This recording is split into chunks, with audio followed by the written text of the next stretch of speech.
As a manager coming into an interview or coming in looking at resumes, I am looking for a person who is able to slot in to how my organization works, how my department works, what is necessary for my team to be successful. And this goes back to what I was saying about fit, right? That you may have all the skills in the world, but if the person at, who's the hiring manager and the leadership of that team is looking for a very particular thing because they know that's necessary for the team to be successful, even with your great skills, you may not necessarily be the best fit.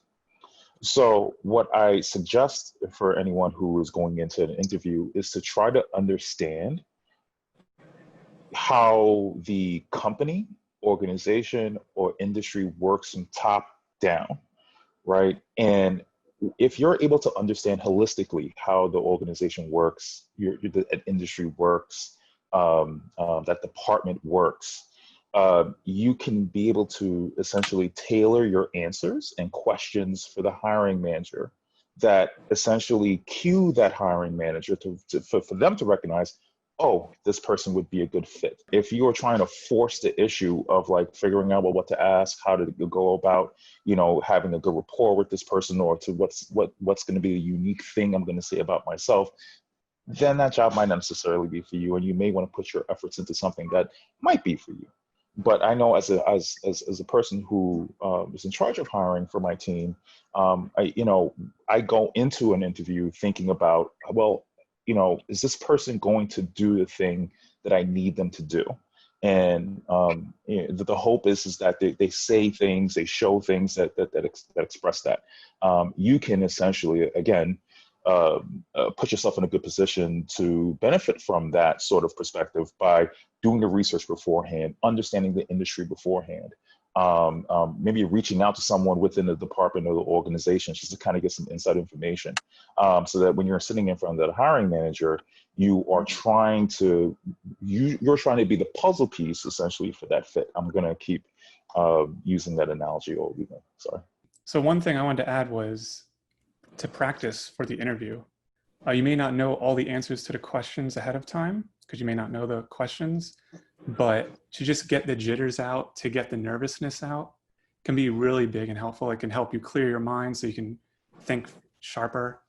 So you can practice with parents or friends, classmates, just to get that stage fright out of your system.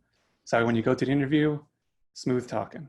I think some jobs are very hard skill related. So I guess in Steve's world and even in Lauren's world, but a lot of jobs are more about the soft skills that the person has, right? Like, are you hardworking? Do you have the ability to influence people? Do you go above and beyond? Do you see the big picture? So I think a lot of times, for me, when I applied to Lord & Taylor, I was almost overqualified because I had a master's degree and I didn't need one, but sometimes the hiring manager is someone that's just looking for the right cultural fit for the company. So I think Steve referenced this, but it's look at the company, do a lot of research, look on Glassdoor, see their ratings. Sometimes those ratings are a bit skewed because they're from disgruntled employees, but look and see sort of what people are saying about this company. Just do a lot of research and benchmark them or compare them to other companies that are in the same sector. So that when you go in, it's more authentic in the way that you are talking to people. A big thing has just been able to hold conversations very organically about their company, very organically about, their culture, very organically about their product. So I think just learning as much as you can right away, or as quickly as you can, will help you be more conversational and less stoic in the interview process. Make sure to check out the My Career tab on the BC Navigator app, where you can track your career progress based on the amount of credits you've earned, stay updated on upcoming events from the Magner Center, and watch our videos for insight and advice on your career field.